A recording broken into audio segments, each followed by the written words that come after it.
continues to push forward in the fight against multiple sclerosis. With a mission to connect and empower the MS community to create positive change for those affected by it, they have their sights set firmly on a world free of MS. I had the joy of having my wife Kyla and my mother-in-law Donna join me in Ottawa this week for the kickoff of MS Awareness Month. We all know someone who lives with the disease. My wife has connected with staffers, MP spouses, even her hairdresser, that way that have MS, so that they can share their experiences and their treatments. I've seen firsthand the impacts of MS and the resilience of my wife in her fight with this disease.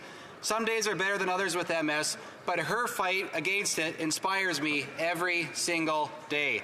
In honor of MS Awareness Month, I'm wearing a carnation to show my solidarity with the MS community. Let's work for a better country for those with MS and support those who need it. Thank you.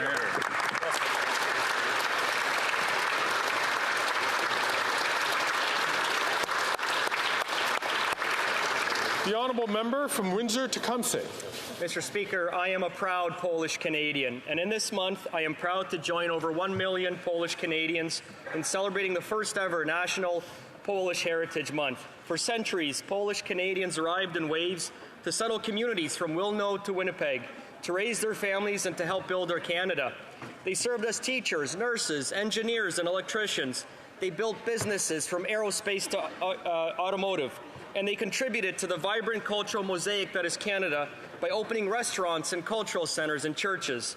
And they proudly served our country as members of our Canadian Armed Forces. Mr. Speaker, tomorrow we will raise the Polish flag on Parliament Hill for the first time. And I will think of my Polish school teachers, Pani Zahaluk and Pani Bohus. And I will think of my soccer coaches, Coach Kowalczykowski and Coach Kruba. But most of all, I will think of my parents who instilled in me a love of Polish heritage. To all I say, Happy Polish Heritage Month. Thank you.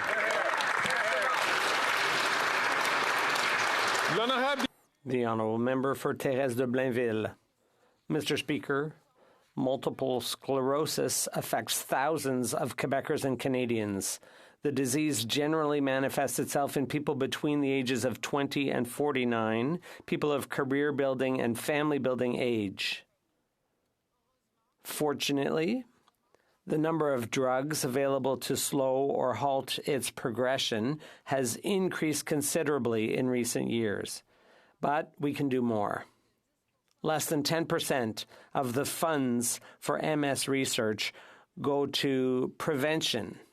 It's imperative that we give our full support to the research community in exploring these new fields of study. Today, to mark MS Awareness Month, I'm wearing a carnation to show my commitment to improving the quality of life of people with MS. L'honorable député de Vaudreuil-Soulanges. Mr. Speaker, today I rise to speak about Hudson's St. James Anglican Church in my community of Vaudreuil-Soulanges, a venerable institution which has stood proudly since 1842, was struck by a heart-wrenching tragedy on April 14th when a fierce fire devastated the historic structure. For over 180 years, St. James Church has served proudly as a place of worship, a venue for music and art shows, a drop-off location for the collection of food and supplies for those in need, a gathering place where Scouts proudly receive their badges and their accolades every single year, and where generations of couples have said, "I do." It has served not just as a building, but as a pillar of community life, heritage, love, and kindness. Amidst the ashes, unwavering resilience and kindness illuminates the path forward.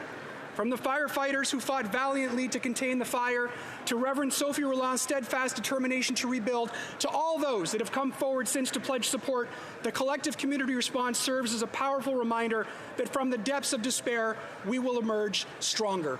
Thank you, Mr. Speaker. The honourable member from Calgary Confederation.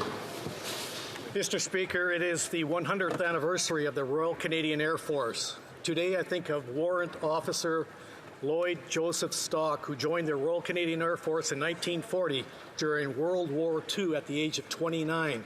He received his wings in Brandon, Manitoba before going to serve in England. As part of the Coastal Command's 220 Bomber Squadron, he had to protect the merchant marine ships by hunting German U-boats and submarines. It was dangerous work, a lot more dangerous than his job as a florist before the war. On a sortie over the Bay of Biscay in 1942, Lloyd's plane was shot down. His crew had just 35 seconds to bail out into a rubber dinghy.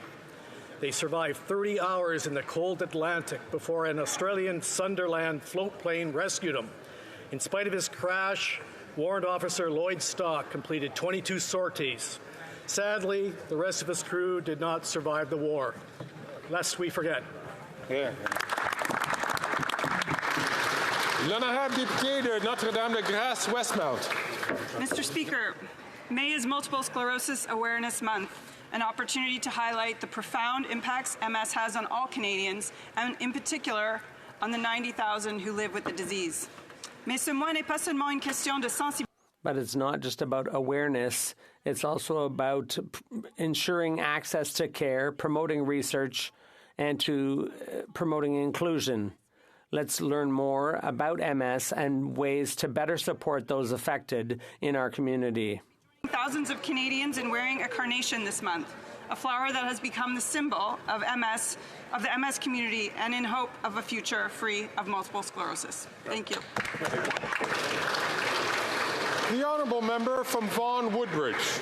Mr. Speaker, as we bid farewell to the 5th Annual Sikh Heritage Month in Canada, a celebration of resilience, diversity, and the enduring spirit of Sikhism, we take a moment to reflect on the rich contributions of Sikh Canadians and the vibrant Sikh community flourishing in the city of Vaughan and including in my riding of Vaughan Woodbridge. April reminded us of the remarkable contributions that Sikhs have made through Canada's history. They were pivotal in constructing the Canadian Pacific Railway, served with distinction in both world wars, and significantly advanced agricultural innovation. Sikh Canadians are key advocates for human rights and promoting equality. Their unwavering commitment is seen through community-oriented initiatives like the Save a Food Bank and Khalsa Aid. Through their leadership, including in this most honourable House, entrepreneurship and cultural contributions, they are building bridges and breaking barriers and enriching our society. Sikh heritage is carried through the spirit of inclusivity and understanding, which are shared Canadian values. Waheguru Ji Ka Khalsa, Waheguru Ji Ka Fateh. The honourable member from Pitt Meadows, Maple Ridge. Mr. Speaker, after 9 years of this Prime Minister, drugs, chaos, crime and death rage on our streets. Last year in BC alone, there was a record 2,500 overdose deaths. Since the Liberals have come into power, there's been over 42,000 overdose deaths. In communities across British Columbia, hard drugs are openly used, even in hospitals and coffee shops. Businesses have been forced to close. Parents comb through schoolyards, collecting needles, trying to protect their children. Kicking and screaming, David Eby's NDP government has finally conceded that their Liberal NDP drug legalization experiment has led to death and ruined lives in its wake. This failed, radical, Liberal NDP experiment must end now. Full stop. Common sense Conservatives will ban hard drugs, stop taxpayer-funded drugs, and put that money into detox and recovery. The honourable member from Willowdale. Mr. Speaker, once again I rise today to draw the House's attention to the horrific and wholesale abuse of justice taking place in Iran. The regime in Tehran continues to wage war on its own citizens. Several days ago, 33-year-old Tumaj Salehi was sentenced to death. An extraordinary hip-hop artist and rapper, Tumaj has simply been demanding that the civil rights of all Iranians be respected. Despite having already endured over 250 days of solitary confinement, Tumaj has remained resolute in his demands. His undaunting courage has inspired the world. Over the last several days, thousands upon thousands have participated in protests across Canada and in other cities around the world. Each member of this House should add our voices to theirs. Tumaj must be set free immediately. We can ill afford to turn a blind eye to the unconscionable impunity of the Iranian regime. Thank you. The honourable member from Durham. Mr. Speaker, I rise in the House today out of great concern for all of us who live or work in the Greater Toronto Area. We have learned that Toronto City Hall is requesting that the federal government legalize hard drugs like fentanyl, meth, and cocaine. Evidence from British Columbia already shows that legalizing hard drugs puts the safety and health of our neighborhoods at risk and only increases drug overdose deaths. It is alarming and quite frankly shocking that Toronto City Hall would want to expand the Prime Minister's extremist experiment from British Columbia and bring it to Ontario. We ask that the Prime Minister reject Toronto City Hall's request and instead invest in the treatment and recovery programs that our communities need. The honourable member from Calgary, Forest Lawn. Liberal Leadership Race 2024 is well underway, and Mark Carney is the first out of the gate. He's been jet-setting across the country, preaching his gospel of 4 more years of broken, failed, and woke Liberal NDP policies that have made Canadians poorer and Canada's economy weaker. That's why Common Sense Conservatives moved a motion at the Finance Committee to have Mark Carney testify. When Carbon Tax Carney is coronated as Liberal leader, Canadians should be terrified at his wacko policies to continue to quadruple the carbon tax, continue deficit spending, and hike taxes. It's too bad the Liberal lapdog NDP shut down our motion and chose to protect Carbon Tax Carney, protect this corrupt Liberal NDP government, and protect their leader's pension. It's time for the NDP to step up and show some intestinal fortitude. Have Mark Carney testify at the committee, and for once, hold the Liberals accountable for their record of wacko policies. The honourable member from Winnipeg South Centre. Mr. Speaker, today I rise to commemorate the 140th anniversary of U.S. diplomatic presence in Winnipeg, a testament to the deep enduring bonds between Canada and the United States. Since the appointment of the first U.S. consul in 1869, our ties have only grown stronger, underscored by the consulate's reopening in 2001. This event was marked by U.S. Ambassador Gordon Giffin and Manitoba Premier Gary Dewar, who highlighted our shared commitment to cross-border cooperation and regional development. In 2016, commitment was further solidified when hosted North American Energy Ministers meeting. It was a privilege for my father, who was then the Natural Resources Minister, to welcome U.S. Secretary of Energy Ernie Moniz, along with other distinguished leaders. Their discussions culminated in a memorandum of understanding that enhanced our cooperative efforts on climate change and energy. As we reflect on the past and look to the future, let us continue to nurture this partnership that not only supports our economic and environmental goals, but strengthens the ties that bind our nations together. Thank you, Mr. Speaker. The honourable member from Port Moody, Coquitlam. Thank you, Mr. Speaker. Today I rise in this House to acknowledge a historic first for Canadian girls in soccer. The Port Moody Soccer Club U16 girls are the only Canadian team on their way to Dalian, China to compete in the International School Sport Federation Football World Cup. This is the first girls team to represent Canada at this Olympic Committee-recognized event. It has been incredible to watch how hard the girls have worked to make this a reality.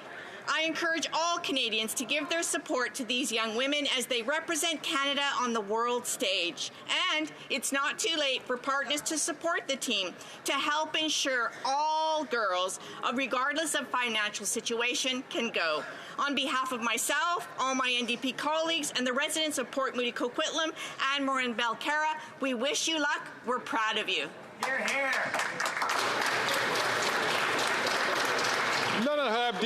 The honourable member for Manicouagan. Let's mark May 1st, International Workers' Day, together. Let's mark it together and unite so our voices can be heard. It's a chance to remember the gains made by the great workers' rights movements. It's also a chance to highlight the rights that are yet to be won, like the right to EI for everyone who loses their job or whose seasonal work is coming to an end. The right to decent working conditions, including for temporary foreign workers and asylum seekers. The right to earn a living when the cost of living is soaring and there's a housing crisis. But also the right to be valued in the workplace. The right to live, not just work, in an increasingly fast-paced society.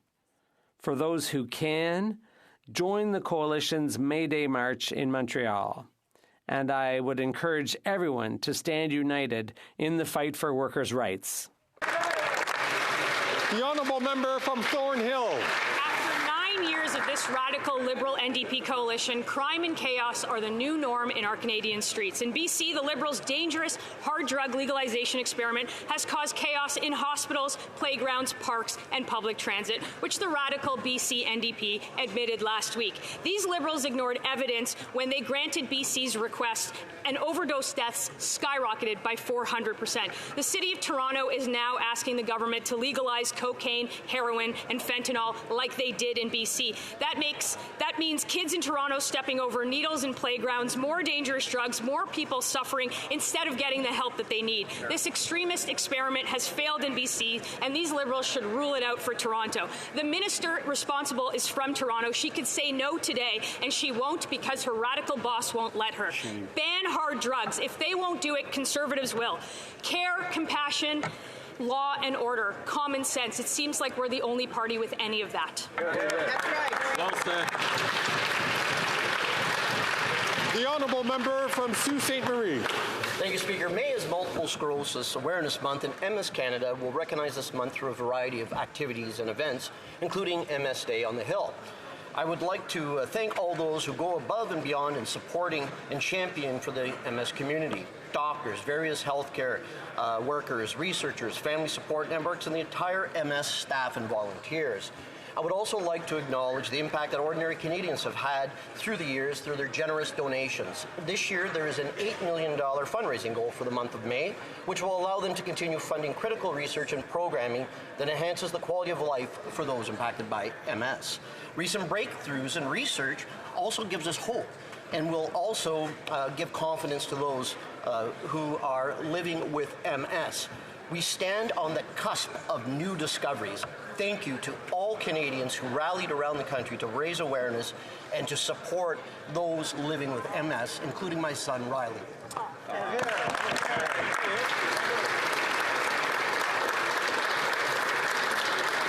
Oral questions. Questions orales. L'honorable chef. The Honourable Leader of the Opposition. Unfortunately, Montreal and Quebec are not safe from the chaos that the Prime Minister caused in British Columbia when he legalized hard drugs. In fact, the Public Health Director of Montreal has suggested moving forward with that same legalization.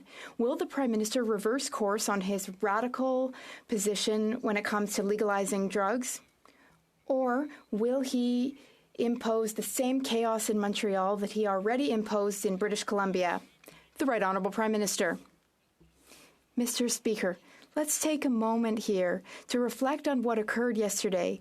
You had to censor the Leader of the Opposition because he refused to withdraw his unparliamentary language. He was engaging in political attacks about a huge human tragedy in British Columbia. Now, we, of course, take this tragedy seriously. We act with compassion. We act based on facts and evidence. We will support British Columbia as they transition and adjust their pilot project. The Honourable Leader of the Opposition. So, does he rule out legalizing hard drugs in Montreal? Yes or no? The Right Honourable Prime Minister. Mr. Speaker, the Leader of the Opposition knows full well that our government acts based on facts and teamwork with provinces. The province of British Columbia requested a pilot project. We're working with them. We studied it with them. We gave them the green light for their pilot project. We have not received such a request from any other provinces. If other provinces wanted to have a similar project, we would look at it and make a responsible decision based on the facts and based on precedent in other places. Position. Right. So he is opening the door to legalizing hard drugs in Montreal and perhaps in other cities in Quebec. We're against it. The Minister legalized smoking meth in hospital rooms, shooting up heroin in parks next to children, using hard drugs on public transit. The British Columbia government has asked him to reverse this legalization for parks, hospitals, and transit. Will he? Yes or no? The Right Honourable Prime Minister. Mr. Speaker, the opioid epidemic is hitting families, communities, and individuals right across this country and has for many, many years. That's why we are continuing to use an approach grounded in compassion, in public safety and public health, and facts-based decisions. We responded to British Columbia government's asking for a pilot project. We will, yes, work with them to adjust it in ways that they see fit.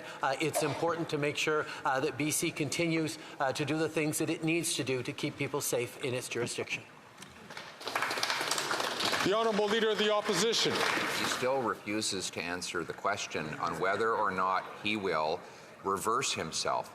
He made the decision to exempt hard drugs from the criminal law so that it became legal to smoke meth or crack in a hospital room, including around nurses who are breastfeeding their kids. This has caused chaos, and 6 British Columbians are dying every day that he delays. So will he announce that as of today, he's changed his mind and he's reversing his legalization of hard drugs in BC? Yes or no? The Right Honourable Prime Minister. Mr. Speaker, a number of years ago, British Columbia approached us with a pilot project that they wanted to bring in to look at a different way of dealing with the ongoing public health crisis that was hitting British Columbia around the opioid epidemic. We worked with them as they developed this pilot project, and now that they are asking for modifications to that project, we are looking at those modifications, and we will work with BC as they seek to adjust their plans around public health and around dealing with this opioid epidemic.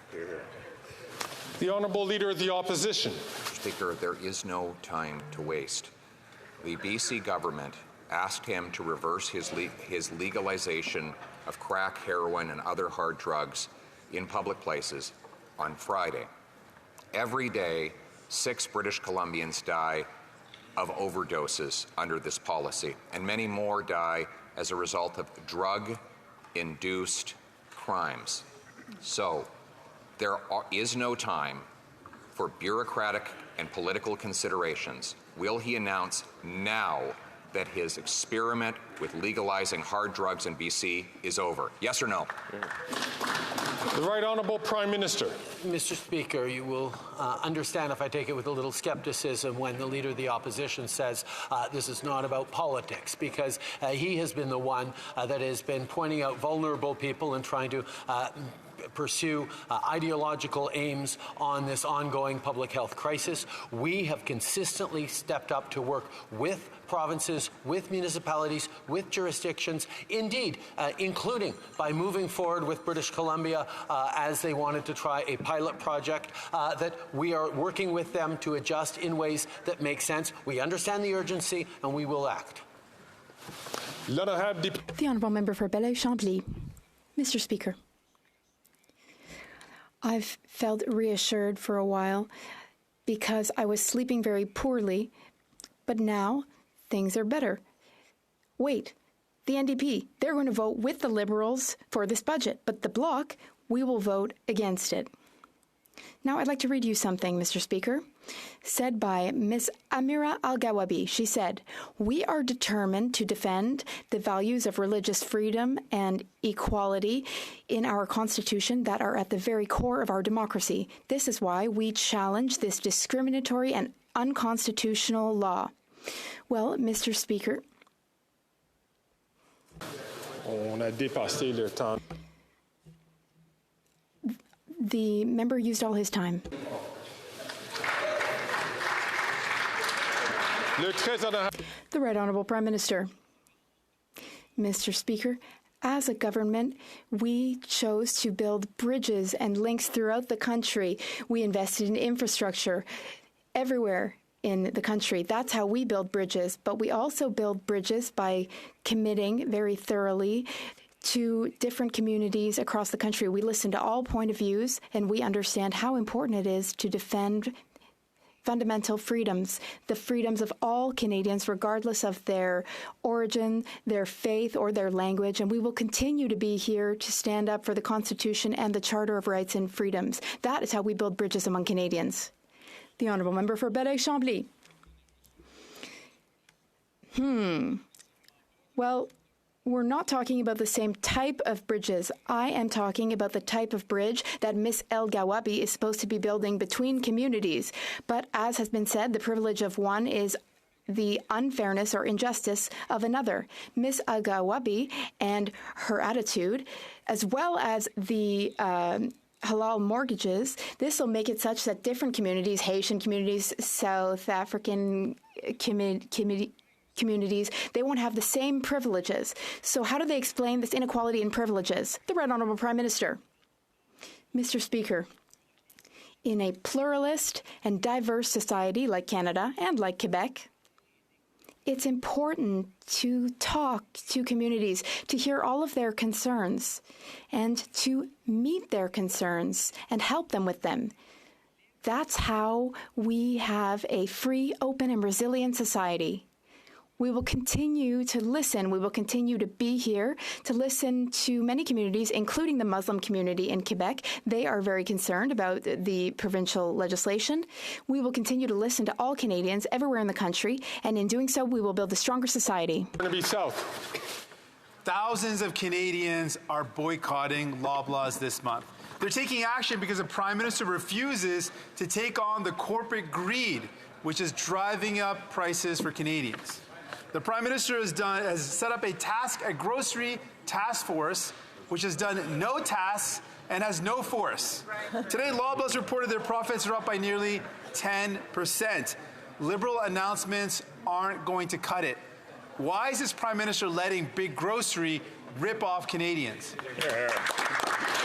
The Right Honourable Prime Minister. Mr. Speaker, like many others, we are concerned with the refusal of Loblaws and others to sign on to the Grocery Code of Conduct, which we know will protect consumers, will protect growers across this country as well. We will continue to impress upon them, using various means at our disposal, the importance of signing on to that Grocery Code of Conduct. We have also increased the Competition Bureau's ability to go after big groceries in terms of the competition or the uncompetitive options they're giving to Canadians. And we've also moved forward on other ways of supporting Canadians through groceries, like with the National School Food Program announced in our budget. The Honourable Member for Burnaby South. Continues to rip off Canadians, and Prime Minister is not stopping them. Les gens savent que... People know that they are being ripped off at the grocery store. The Prime Minister has failed in protecting people. So many Canadians are tired of waiting for the Prime Minister to take action, so they've decided to boycott big grocers. This is a total leadership failure from the Prime Minister. It is his job to protect Canadians, but he prefers to protect the record profits of big grocers. When will the Prime Minister review his priorities? The Right Honourable Prime Minister. Mr. Speaker, we will continue to work with big grocery stores to ensure that we can increase competition. We also want them to sign on to the Grocery Code of Conduct. I think it's a positive thing that Canadians are expressing their displeasure with Loblaws for refusing to sign on to the Grocery Code of Conduct for big grocers. We will continue to be here for Canadians. We will increase competition. We're also there for Canadians through the School Food Program, which will help 400,000 more children in Canada study with full stomachs. We're here to support families through these difficult times, and we will always be here for Canadians. The Honourable Leader of the Opposition. The decision is on his desk to reverse the legalization of hard drugs in British Columbia. The BC government has admitted that it was wrong. They decided not to go ahead with the full 3-year pilot project that the Prime Minister brought in place by exempting hard drugs from criminal law. Will he do as the BC government has done, admit he was wrong today so we can start saving lives? The Right Honourable Prime Minister. Mr. Speaker, from the beginning, we've been there to work on an evidence-based, science-based, compassionate public health approach to the opioid epidemic, and that included responding to BC's request for a pilot program. Now that they are asking to adjust this pilot program, we will work with them to adjust it in ways that make sense for them. But given the new, more reasonable tone of the Leader of the Opposition, I wonder if he might take this opportunity to reassure Canadians that he does not support extremist white nationalist organizations like Digalong, nor wants their votes. The Honourable Leader of the Opposition. Mr. Speaker, that is false. And furthermore, there are 6 people dying every day in British Columbia. There is a 380% increase in overdose deaths in that province under this Prime Minister's legalization and subsidization of hard drugs. Enough trying to score political points over the issue. Do the right thing. It is on his desk. Will he announce today that he has changed his mind and reversed legalization of hard drugs? Yes or no? The Right Honourable Prime Minister. Yes, Mr. Speaker. As I said, we're working with British Columbia to adjust their parameters and their desires around the pilot project. We will always be there to work in order to keep Canadians safe. At the same time, I will point out that the Leader of the Opposition refuses to say a simple thing, that he condemns Diagolon because they are a white nationalist violent organization, that he rejects the endorsement of Alex Jones, an extremist conspiracy theorist who denied the deaths of 20 kids at Sandy Hook. These are things that concern Canadians that he should also answer for. The Honourable Leader of the Opposition. Speaker, this is the Prime Minister who has to answer for the people who are dying every day due to his policies. And worse still, he's now considering decriminalizing hard drugs in Toronto. The City Hall has made a formal request for him to use powers under the Controlled Drugs and Substances Act to do in Canada's biggest city what he already did in British Columbia. Today, I wrote him a letter asking him to change his mind and reverse his position and make clear that he will not legalize hard drugs on buses and in hospitals in Toronto. The Right Honourable Prime Minister. Mr. Speaker, unfortunately, we see fear-mongering going on by the Leader of the Opposition right now. I will recall for people that a number of years ago, the City of Vancouver approached us with a desire to decriminalize in their city, and we said, no, we would not do that for Vancouver. We work with provinces and public health systems. That is why we moved forward with British Columbia on a pilot project they wanted. In regards to any other province, whether it be Quebec or Ontario or anywhere else, we will work with the governments in place on proposals they may or may not have to deal with the opioid epidemic. That's all. The Honourable Leader of the Opposition.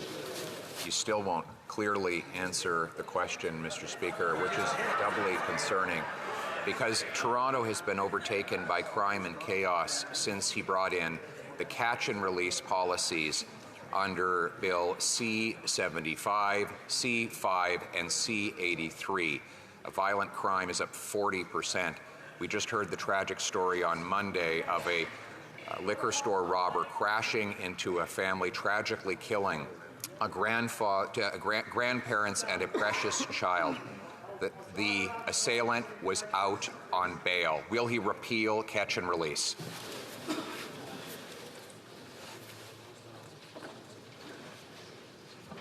The Right Honourable Prime Minister. Mr. Speaker, I believe if you or other parliamentarians or indeed Canadians look at the transcripts of these questions and answers, they will see that I actually did answer the questions the Leader of the Opposition posed to me in terms of how we were going to work with British Columbia and how we would work with any province that came forward with positions to try and help with the opioid epidemic, and we would examine those on their merits. But the Leader of the Opposition has not answered Canadians' concerns about why he will not condemn Diagolon, the far-right extremist organization, why he will not reject the endorsement of Alex Jones, noted conspiracy theorist. The Honourable Leader of the Opposition. Speaker, he has not answered the question whether he would expand decriminalization elsewhere.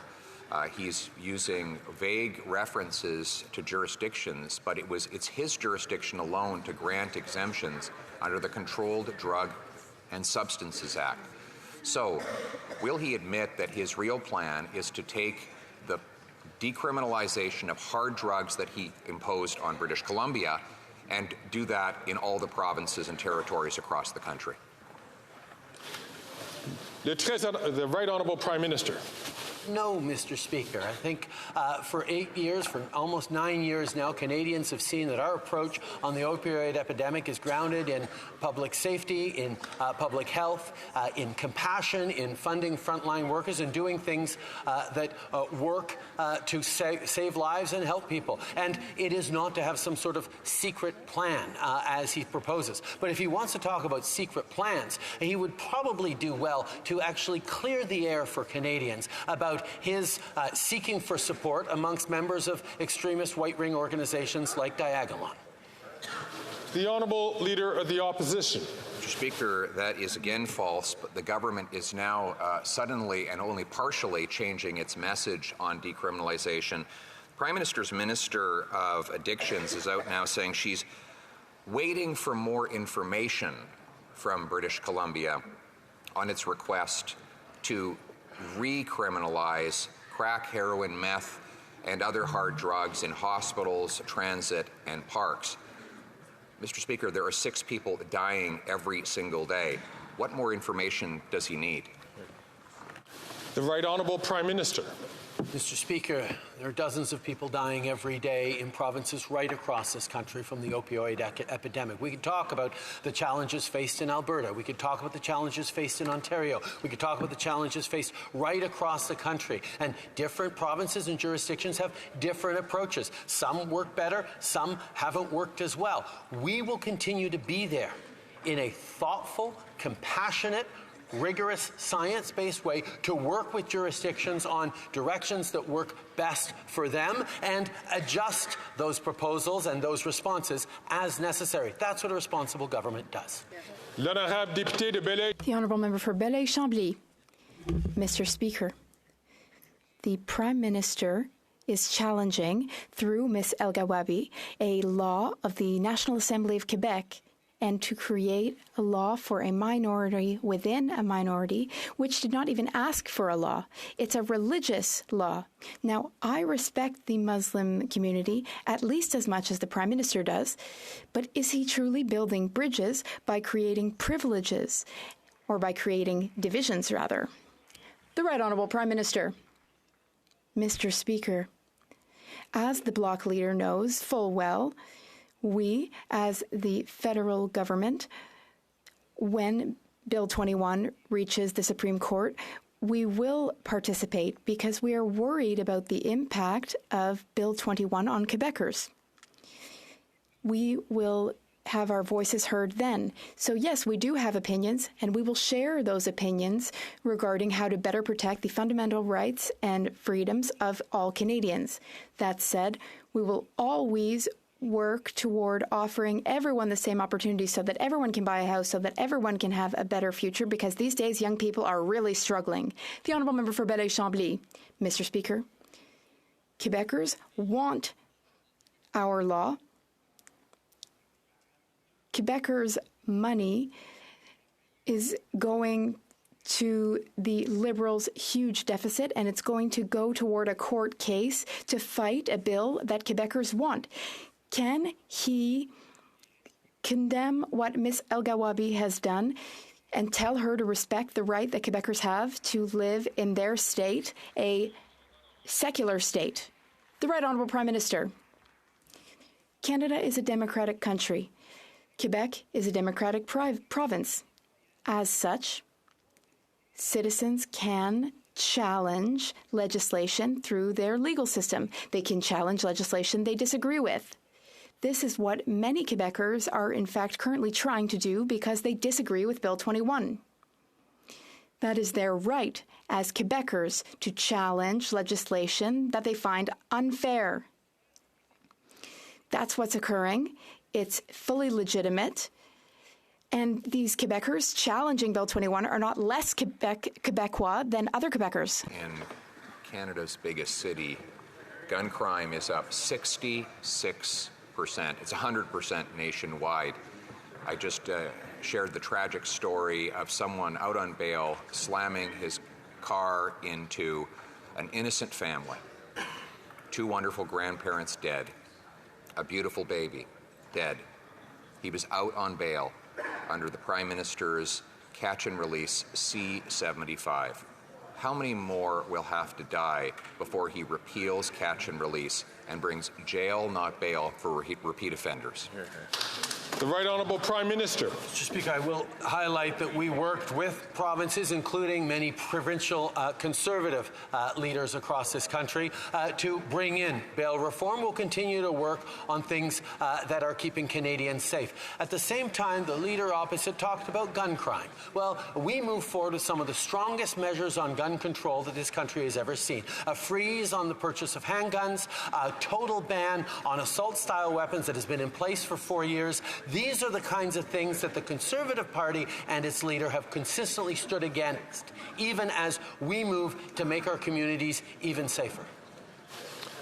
The Honourable Leader of the Opposition. He mentioned all these guns that he claims to have banned and promised to seize 4 years and $40 million ago. How many has he seized? The Right Honourable Prime Minister.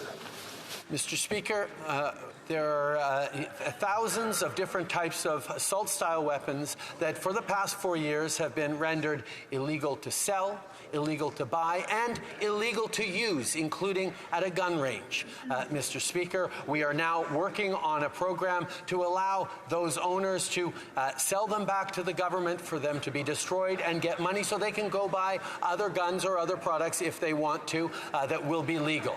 This is about fairness, even as we move to keep Canadians safe. Unfortunately, the Leader of the Opposition wants to make those assault weapons legal again. The Honourable Leader of the Opposition. All those weapons are still legal, Mr. Speaker. You can still own them. The Prime Minister says he's going to seize them. He's going to buy them. He spent $40 million doing that. So I'm going to ask again, how many guns has he bought? Just the number. The Right Honourable Prime Minister. Mr. Speaker, as the Leader of the Opposition knows, we are in the process of establishing that buyback program. The priority was making sure that those guns were no longer available to buy, to sell, to bequeath, or to use, Mr. Speaker, and that has been the case for 4 years. Now, what the Leader of the Opposition is conveniently refusing to opine on is the fact that he has committed to the gun lobby across this country that he would reverse the 2020 OIC that banned those assault-style weapons. He wants to bring those assault-style weapons back, or he can contradict me right here. The Honourable Leader of the Opposition. I will contradict him because they're not banned right now. It's perfectly legal for people to possess those guns. They are easy to possess, and not one of them has been. The answer to the question is that he has not seized a single solitary one of them. He spent $40 million tax dollars that could have secured our ports and our borders, and he hasn't taken in a single solitary gun. Is that why gun crime has risen by 100% since he became Prime Minister 9 years ago? The Right Honourable Prime Minister. I will note, as did everyone in this chamber, that the Leader of the Opposition did not deny that he will be reversing the ban on assault-style weapons. He doesn't even think it exists right now. Well, Mr. Speaker, it does exist right now. It is illegal to buy, sell, or use any of those weapons. When the amnesty ends next year, it will be illegal to own them as well. We're giving an opportunity for people to sell them back to the government. That is what we are doing to keep people safe. That is what he will not commit to keeping. The Honourable Member from Nunavut. Okaktitiyi in Nunavut, the Arctic Children and Youth Foundation administers the Inuit Child First initiative to help kids. But their great work is being made difficult by this government's delays. Close to 70% of requests were not processed on time, leaving traumatized children without the health care they deserve. When will this Liberal government finally ensure First Nations and Inuit children can get the care they need in a timely manner? The Right Honourable Prime Minister. For your question, I absolutely agree that there is more to do. Over the past years, we have made significant historic investments in Nunavut, in the Northwest Territories, in the Yukon, in responding to the health needs, particularly of Indigenous, Inuit, First Nations, and Métis children. We will continue to step up. There is more to do, but my work with Premier Ahiaguk and others is entirely focused on delivering more services to young people in a timely manner, more housing, more infrastructure, more health care. These are things we are working on. We will continue to do that work. The Honourable Member from Courtenay, Alberni. In the last year, deaths related to the toxic drug crisis are up 17% in Alberta and 23% in Saskatchewan. Every toxic overdose death is preventable, but in provinces with Conservative premiers that don't have safe supply or decriminalization and don't believe in harm reduction, deaths are soaring.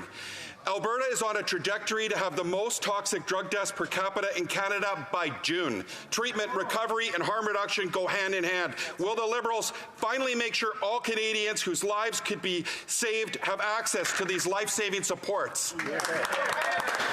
The Right Honourable Prime Minister.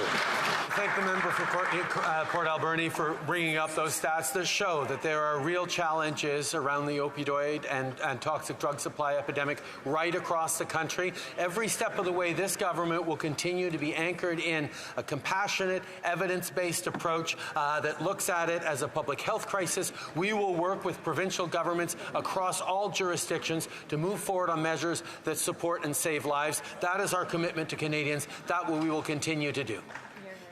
The Honourable Member for Saint Leonard, Saint Michel. Speaker, the federal government is committed in promoting Canadian values such as inclusion, diversity, and acceptance. As elected members of this House, we are all responsible for conduct in this chamber and outside of it. Yesterday, our government called out the Conservative leader for his behavior, for his courting of a far-right, white nationalist extremist group. Instead of standing up to apologize and distance himself from them, he has shockingly doubled down and threw a temper tantrum. Can the Prime Minister please tell this House what impacts the far extremism and its enablers have on vulnerable communities and Canadians? The Right Honourable Prime Minister. What we saw yesterday from that side was unbecoming of anyone who aspires to leadership. His refusal to denounce far-white nationalist extremism cannot and will not be overlooked by Canadians. Far-right extremism and its enablers pose real and dangerous threats to marginalized communities. This is not something as a country we can stand for, and on this side of the House, we never will. Unfortunately, that leader cannot say the same.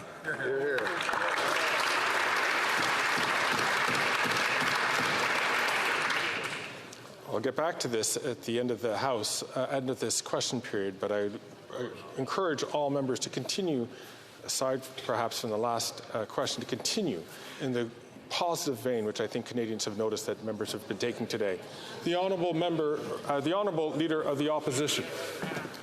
2 years ago, after having doubled the rent, doubled mortgage payments, and doubled the needed down payment for a home, the Prime Minister promised in his budget that he would double home building.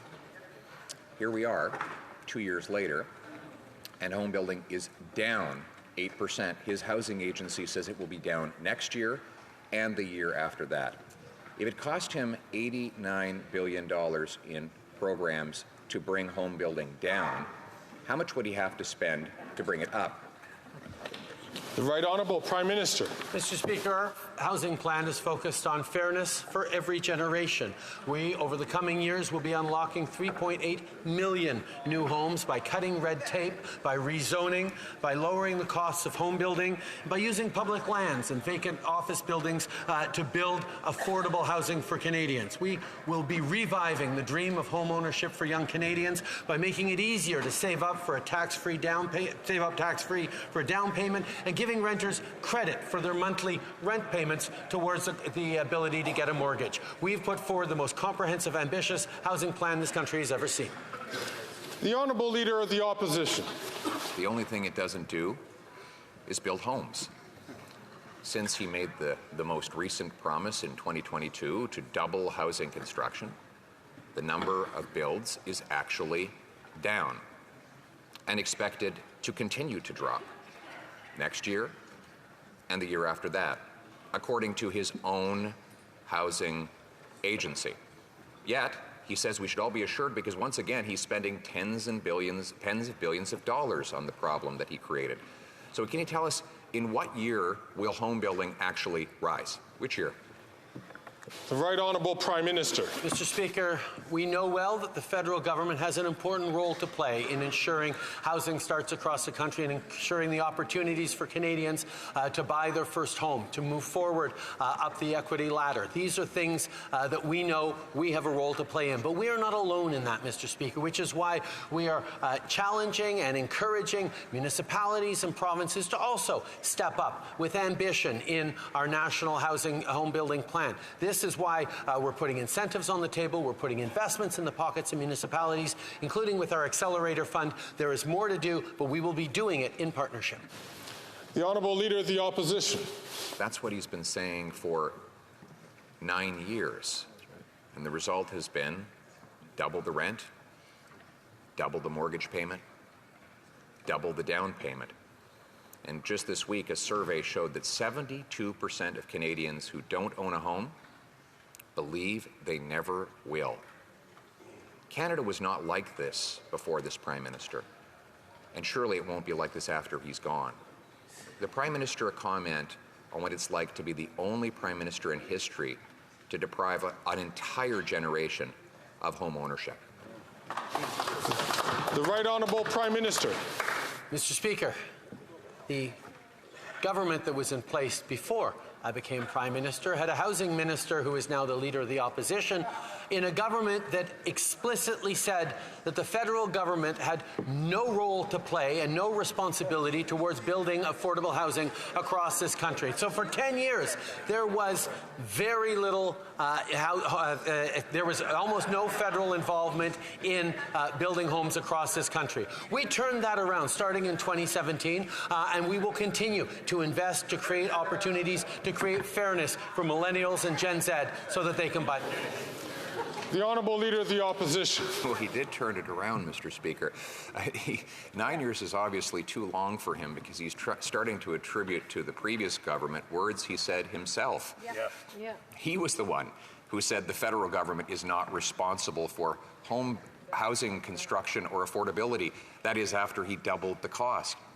When I was housing minister, we built 89,000 apartments at an average rent of $973. Since then, the rent has doubled, the mortgage payment has doubled, the needed down payment has doubled. So with all this failure, why is he doubling down? The Right Honourable Prime Minister. Mr. Speaker, our Housing Accelerator program, our comprehensive plan to build more homes, to make sure that Canadians can see themselves in home ownership once again, is exactly what we are continuing to invest in. Yes, I pointed out that we cannot build homes alone, that we need partners in the provinces and municipalities. But I never denied that the federal government needs to continue to act on housing. That's why we've done that since 2017. That's why we're continuing to do it now. We need to make sure that young Canadians have opportunities their parents and grandparents have. That's what we're stepping up for. That's what he refuses to do. The Honourable Member for Avignon-La Métis-Matane-Matapédia. Today marks the start of this government's biggest contribution to global climate warming, Trans Mountain. With this pipeline, the Liberals are ensuring that our dependence on oil will continue for decades to come. All of the Prime Minister's nice rhetoric will never erase this simple fact. Canada is one of the largest oil producers in the world and intends to remain so. Can the Prime Minister tell us how this $34 billion investment in oil is good news for the fight against climate change? Let's hear it.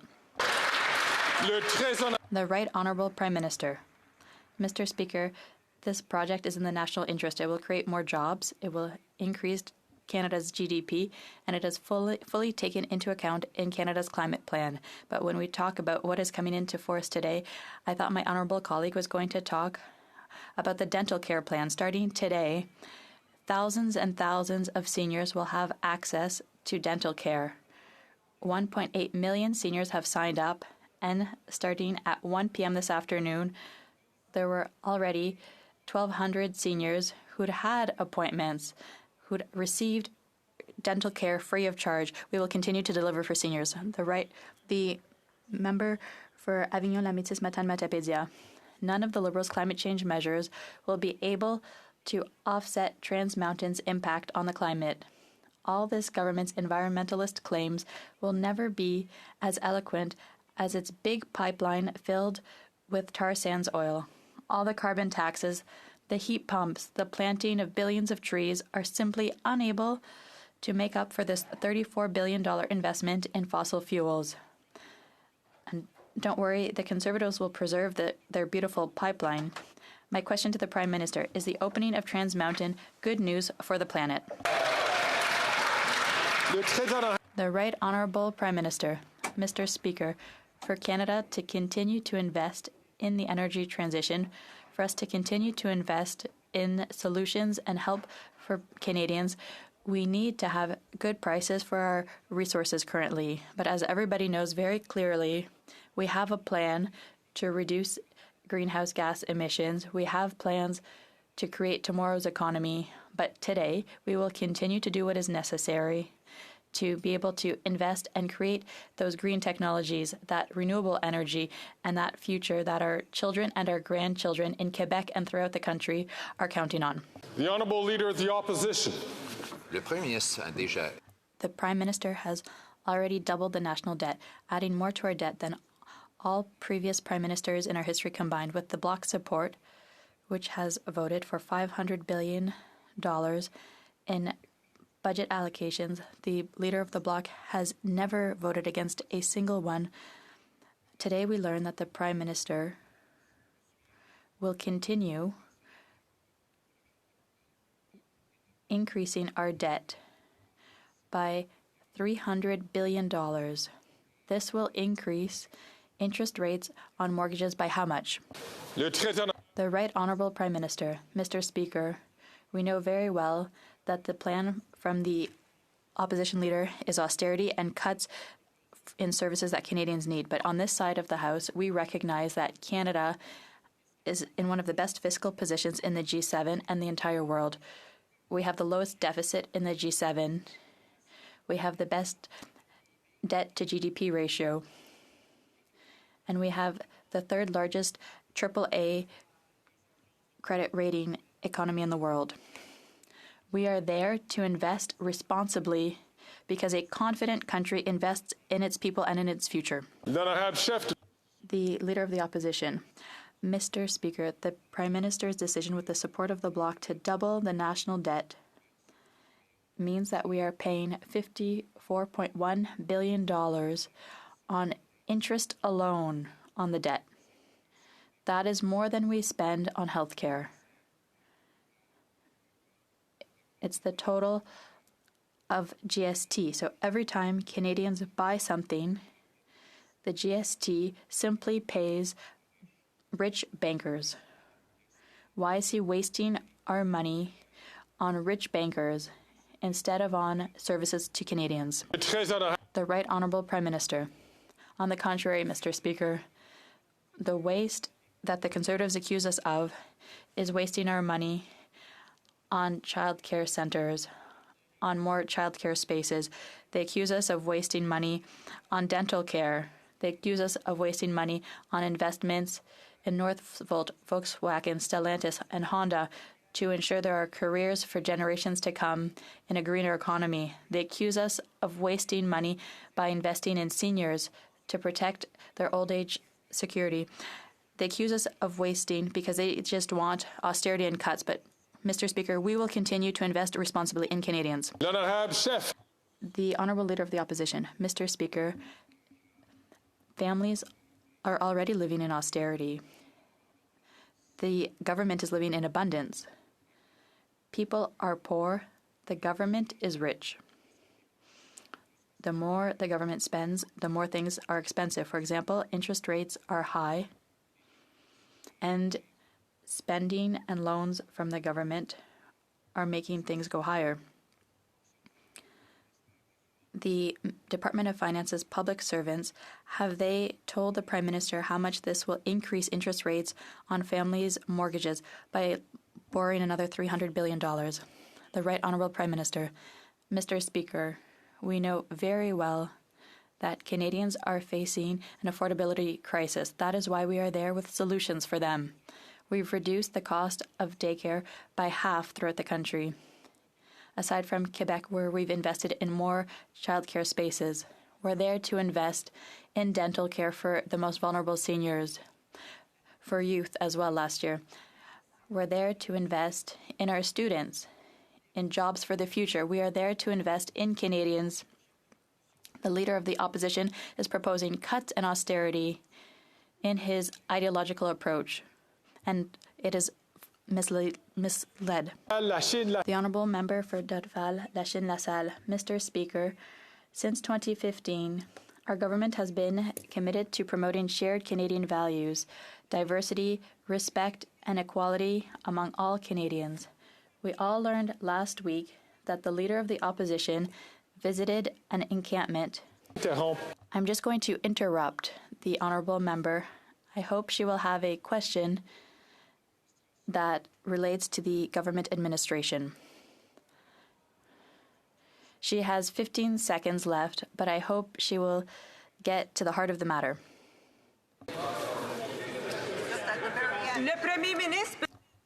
Can the Prime Minister tell this House how the government will protect Canadians from extremist groups and what responsibility all political leaders have? Thank you.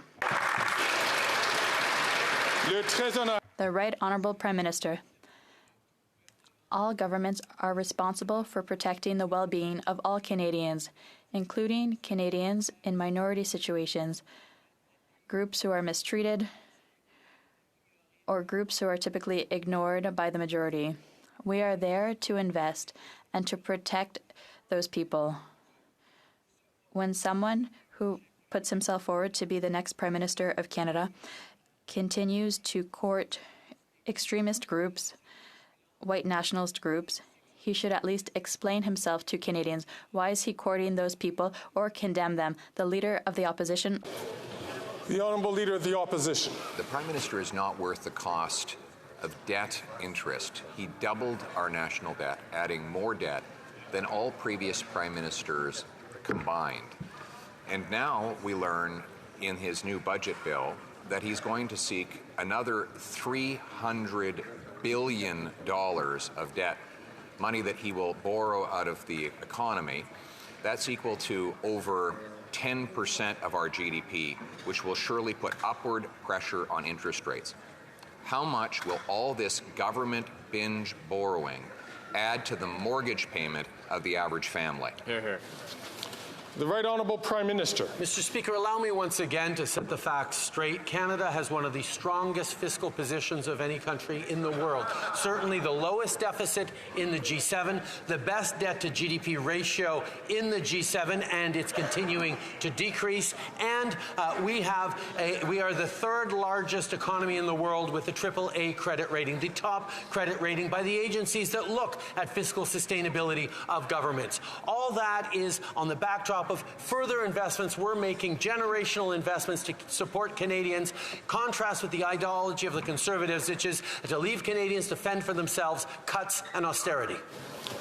The Honourable Leader of the Opposition. Mr. Speaker, we actually have the highest mortgage debt of any country in the G7 and by far higher as a share of our economy than the Americans had during the mortgage meltdown. Now, interest rates are higher, and families risk losing their homes. Government deficits push inflation and interest rates higher.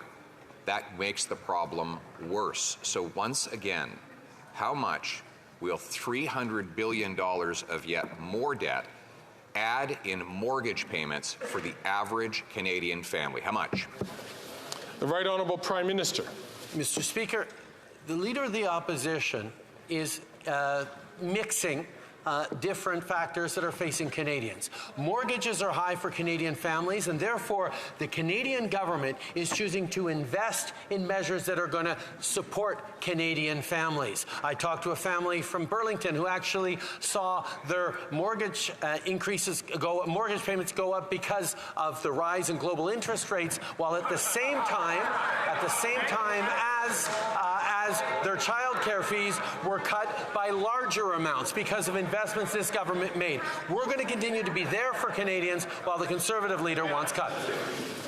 The honourable member from Calgary Skyview.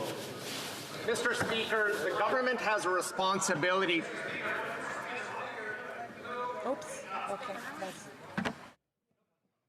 I apologize to the Leader of the Opposition. I miscounted in terms of the questions that we're keeping track. The Honourable Leader of the Opposition. Mr. Speaker, inflation and higher interest rates are the costs Canadians pay for the spending that the Prime Minister told them was free. It's not free. Nothing is free. Every dollar he spends comes out of the pockets of Canadians directly through taxes or indirectly through inflation and interest rates. Now he wants to do another $300 billion of binge borrowing. Will he put aside that radical scheme and instead accept my common sense plan to fix the budget with a dollar-for-dollar law so we can bring down interest rates and inflation for Canadians? Here. The Right Honourable Prime Minister. Mr. Speaker, we have been there to invest for Canadians responsibly. We still have one of the top AAA-rated economies in the world. Our fiscal plan is sustainable and responsible. However, the Conservative leader still wants to make cuts to programs, cuts to our military, cuts to the initiatives that are helping Canadians across the country. The things that we are doing are helping Canadians grow for the future in a responsible way, and that's why we're seeing inflation come down and interest rates will be coming down, I am sure, in the coming months. Now it is time to the Honourable Member from Calgary Skyview. Mr. Speaker, the government has a responsibility to tackle misinformation and disinformation in Canada. Furthermore, the government has a responsibility to tackle hate and discrimination across Canada. And it's shameful that the Leader of the Opposition posed for photos with extremists who push hateful rhetoric. Can the Prime Minister please tell the House how the government is taking these matters seriously? The Right Honourable Prime Minister. Mr. Speaker, Canadians have every right to be worried about the opposition leader's refusal, including multiple times during this question period, refusal to condemn violent extremism. But they shouldn't be surprised. Over his 19 years in politics, he showed Canadians time and time again that he will do or say anything to get elected. That includes pandering to extremists one day and pretending to stand with the very vulnerable communities those extremist groups target the next. Not only is this reckless, this is a failure of leadership. Canadians deserve better. Canadians deserve leaders that will stand up for them every step of the way.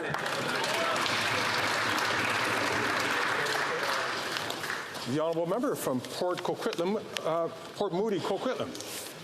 Canadians with disabilities have been ignored by Liberals and Conservatives for decades. The result? They can no longer keep up with the costs of living. And the Liberals' solution? $200 a month. That's not even enough for groceries. Exactly. Meanwhile, Canada's richest CEOs are still receiving $60 billion in corporate handouts started by the Conservatives. Right. With the Liberals and the Conservatives, Canada's ultra-wealthy get richer and people with disabilities get crumbs. Why has the Prime Minister abandoned Canadians living with disabilities? The Right Honourable Prime Minister. Mr. Speaker, the Canada Disability Benefit is a monumental step in our strong and unwavering commitment to creating a more inclusive and fairer Canada. We're now moving forward with the first step of the disability benefit at the cost of over $6 billion over the coming years. It will put hundreds of dollars a month tax-free in the pockets of the most vulnerable persons with disabilities, and we're continuing to commit to creating a better, fairer country for generations to come. The Honourable Member for Richmond Arthabaska. Mr. Speaker, more than 20 economic organizations in the country have raised a red flag over the major risk of failure in the implementation of a new computer software scheduled for May 13th to manage Canada Border Services Agency assessments and revenues. After the financial and human disasters of Phoenix and ArriveCan, it would be a catastrophe to have a third failure, again costing millions of taxpayers' dollars. Can the Prime Minister tell us whether his government intends to postpone the implementation date and what he intends to do to ensure that this doesn't turn into another IT fiasco that would cost millions? The Right Honourable Prime Minister. Mr. Speaker, we are very aware of the concerns from different groups in this sector and from the Canada Border Services Agency. We are working closely to ensure we have a success and so we can set up a better software. We know that digitalization will ensure more security, more efficiency, more speed in our international trade and when people are crossing our borders. So we will continue to advance on this, but we will do it attentively and aware of the risks and also of the positive side of a new software. Thank you, Mr. Speaker. Colleagues, I indicated that I would just come back to an issue that came up in terms of a question earlier today that didn't deal with the administration or the business of the administration of government. I'd like to let I intervened on another question which I thought was going in that direction. There seems to have been a correction being made. I want to make it clear to colleagues that the chair and the chair occupants have been discussing this issue, and I think it's very important that all questions that are going to be asked in this House are asked that respect our regulations in our procedures, to making sure that questions are relevant to the business of the administration of government. I refer members to a decision that I made, that the chair made November 20th of last year, and of course there have been previous decisions made by previous speakers along the same lines.